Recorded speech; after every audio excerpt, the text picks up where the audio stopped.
사무라이 재팬이 2026년 월드 베이스볼 클래식 WBC를 위한 새로운 선수 명단을 추가로 발표했습니다. 하지만 진정한 질문은 누가 명단에 올랐느냐가 아닙니다.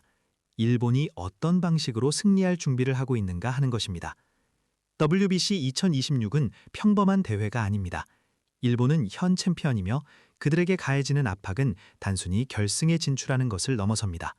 그것은 세계 야구 최강국으로서의 지위를 지켜내야 하는 숙명입니다.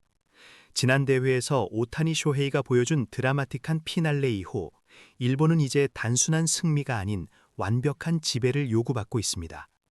그리고 이번에 발표된 이름들은 그들의 전략적인 깊이와 목표를 명확하게 말해주고 있습니다.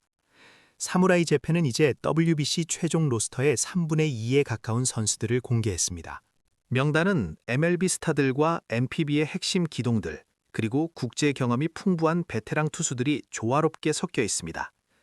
이 발표는 단순히 명단을 채우기 위한 형식적인 절차가 아닙니다. 이 명단이 공개된 시점이 중요합니다. 모든 경쟁국들이 아직 카드를 숨기기 시작하는 바로 그 순간, 일본은 선수를 공개하며 세계를 향해 움직였습니다. 이것은 세계를 향한 명확한 메시지입니다. 일본은 마지막 순간까지 기다리지 않습니다. 그들은 주도권을 잡고 게임의 속도를 조절하고 있습니다. 마치 체스판에서 상대가 움직이기도 전에 핵심 기물을 배치하는 것과 같습니다.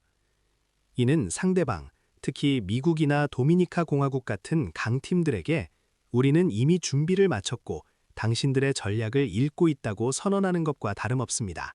일본 대표팀은 언제나 조직력과 디테일에서 강점을 보여왔지만 이번 사전 명단 발표는 그들이 이전보다 훨씬 더 공격적이고 선제적인 전략을 취하고 있음을 보여줍니다. 이 모든 명단 중에서 전문가들이라면 잠시 멈춰서서 분석할 수밖에 없는 이름이 하나 있습니다. 바로 베테랑 투수 스가노 도모유키입니다. 스가노는 한때 NPB의 상징적인 투수였으며 여전히 리그 최고의 컨트롤을 자랑하는 선수 중 한 명입니다.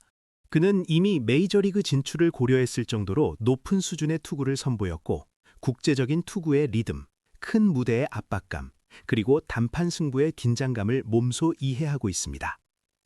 스가노는 사사키 로키나 야마모토 요시노부 같은 젊은 파워 피처들과는 다릅니다.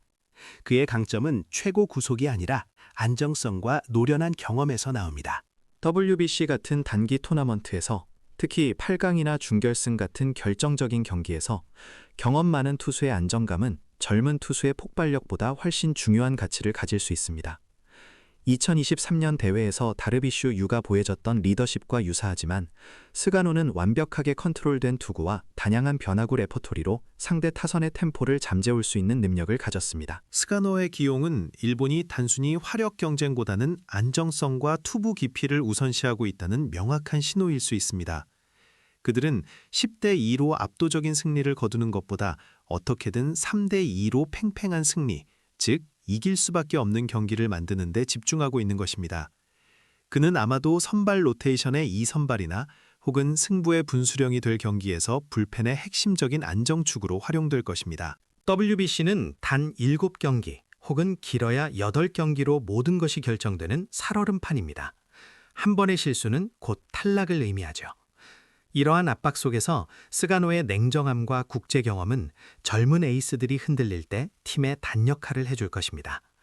이로써 사무라이 재팬의 전략은 단순한 최고의 선수들 모으기가 아니라 최적의 상황별 선수들 배치라는 것이 명확해지고 있습니다. 스가노라는 이름이 안정감을 대변한다면 이제 타자 명단을 살펴볼 차례입니다.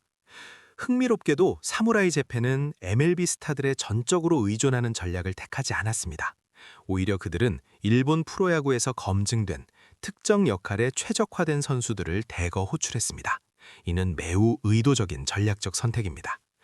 주목해야 할 이름들은 요코하마의 슈고 마키, 한신의 테루아키 사토, 그리고 소프트뱅크의 켄스케 콘도입니다. 마키와 사토는 현재 NPB 리그에서 가장 강력한 중장거리 타자들 중 일부이지만 그들의 진정한 가치는 메이저리그 타자들의 홈런 아니면 삼진 전략과는 궤를 달리합니다. 이들은 아시아 야구 특유의 끈질긴 콘택트 능력, 즉 쉽게 아웃되지 않으면서도 주자를 진루시키는 능력을 갖추고 있습니다. WBC는 상대 투수들이 단 한 번의 찬스도 주지 않으려 필사적으로 노력하는 단기전입니다. 이럴 때 필요한 것은 볼넷을 얻어내고 희생타를 대고 정교한 안타로 루상을 채우는 능력입니다. 켄스케 콘도는 이 전략의 완벽한 상징입니다. 타격 정확도와 출루율의 달인인 그는 상대 투수들에게 지칠 줄 모르는 압박을 가할 것입니다. 콘도의 높은 선구안은 경기 후반 상대 불펜 투수들이 던지는 까다로운 공들을 걸러내며 팀에게 귀중한 출루 기회를 제공할 것이고, 이는 곧 일본 팀 전체의 득점 기대치를 상승시키는 효과를 가져옵니다. 사무라이 재팬의 감독진이 이들에게 거는 기대는 명확합니다. 오타니 쇼헤이나 스즈키 세이야 같은 선수들이 기회가 왔을 때 대포를 터뜨릴 수 있도록 이 NPB 선수들은 그 전에 주자를 깔아놓거나 혹은 점수를 내야 할 결정적인 순간에 희생타로 득점을 올리는 징검다리 역할을 수행해야 합니다. 이는 메이저리그의 투수들이 익숙하지 않은 유형의 야구입니다. 오직 파워와 구속에만 집중된 미국 야구의 경향과 달리 일본은 세밀함과 기동력으로 그들을 교란하려 합니다. 강력함은 있지만 정교함은 부족하다고 여겨졌던 아시아 야구의 이미지를 완전히 뒤엎는 치밀하게 계산된 움직임인 것입니다. 그리고 이 NPB 전력의 방점을 찍는 선수가 바로 후쿠오카 소프트뱅크의 외야수 우쿄 슈토입니다. 슈토의 이름이 발표되자 일부 팬들은 의아해했을지 모릅니다. 그는 리그 최정 상급 타율을 기록하는 선수는 아니며 매 경기 홈런을 기대할 수 있는 유형도 아닙니다. 하지만 그의 가치는 타격 기록판에 나타나지 않습니다. 바로 그의 압도적인 스피드와 중견수 수비 범위에 있습니다. 슈토는 주력면에서 전 세계 야구 선수 중 최상위 엘리트입니다. 단기전 야구에서 수비는 생명선입니다.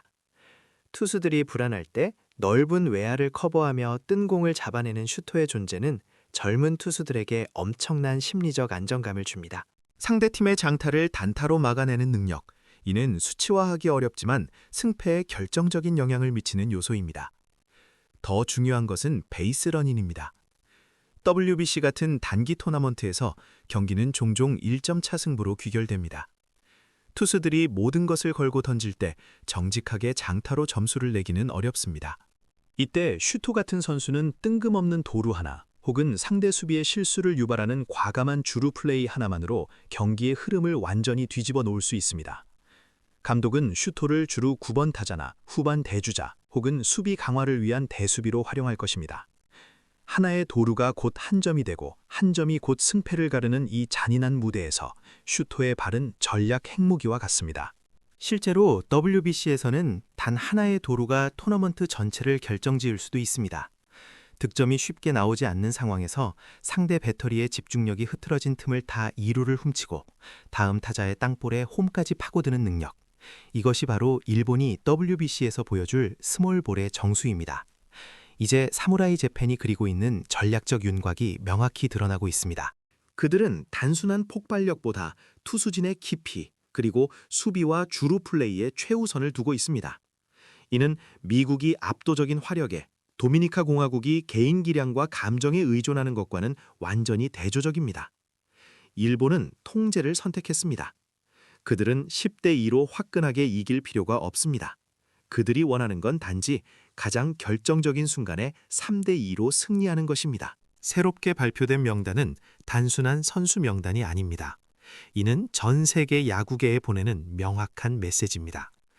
우리는 WBC를 단기전 토너먼트로 정확하게 이해하고 있으며 이를 위해 가장 효율적이고 치밀한 팀을 구성했다는 선언이죠. 이 전략은 곧 논란을 낳기 시작했습니다. 이 명단이 공개된 직후부터 야구계에는 큰 논란이 불거지기 시작했습니다. 가장 큰 질문은 이것이었습니다. 과연 일본은 너무 많은 국내파 선수들에게 의존하고 있는 것이 아닌가?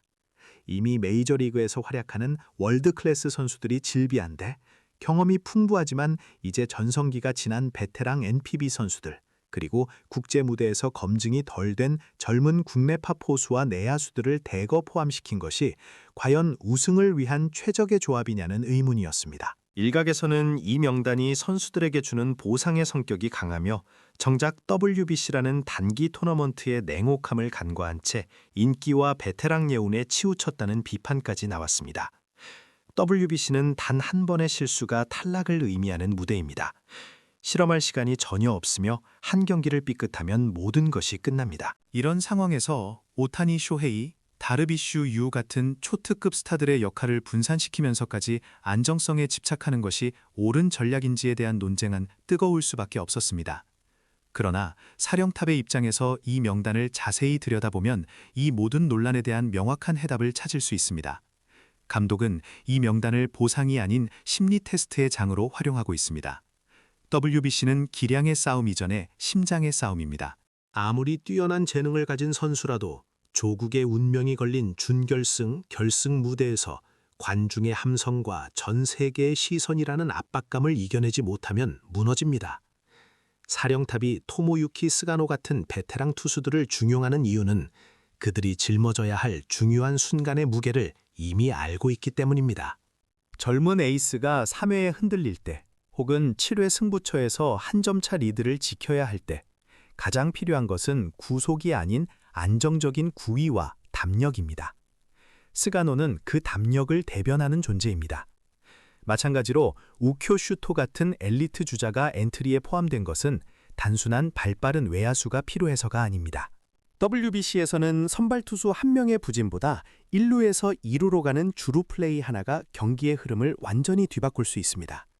상대가 가장 숨막히는 순간에 단 한 베이스를 훔쳐내는 능력, 그것은 기계적인 기술이 아닌 강한 정신력에서 비롯됩니다. 결국 새롭게 발표된 이 명단이 보여주는 일본의 전략은 단기전에서 필요한 모든 종류의 효율성을 극대화하는 것에 맞춰져 있습니다. 일본은 메이저리그 스타들에게만 의존해 화려한 야구를 하는 대신 아시아 야구 특유의 정교한 컨택트, 빈틈없는 수비, 그리고 경기의 흐름을 읽는 지능적인 플레이어를 팀의 뼈대로 삼았습니다. 미국이나 도미니카 공화국이 파워와 폭발력을 위해 리스크를 감수할 때 일본은 철저히 통제와 안정성을 선택한 것입니다. 그들은 3대2로 이기는 야구의 가치를 가장 높이 평가하고 있습니다. 이제 명단은 거의 3분의 2 이상이 채워졌습니다. 이제 남은 것은 이 심리 테스트를 통과하지 못할 선수들을 최종 30인 엔트리에서 걸러내는 일, 그리고 아직 공개되지 않은 핵심 선발 라인업을 구성하는 일입니다. 이 명단이 일본의 우승을 보장하지는 않습니다. 하지만 이 명단은 전 세계에 선언하고 있습니다. 사무라이 재팬은 단순한 야구팀이 아니라 WBC라는 큰 승부수를 위해 가장 치밀하게 설계된 가장 효율적인 조직으로 다시 태어났다는 것을 말입니다. 다음 편에서는 이 치열한 경쟁 속에서 누가 최종적으로 살아남아 스타팅 라인업에 이름을 올릴 것인지, 그리고 논쟁의 중심에 선 오타니 쇼헤이의 투타 겸업 역할은 과연 어디까지 확장될 것인지에 대해 심도 있게 파헤쳐 보겠습니다. 일본이 왜 늘 WBC에서 가장 두려운 팀으로 평가받는지 그 비밀을 알고 싶으시다면 다음 편을 절대 놓치지 마십시오.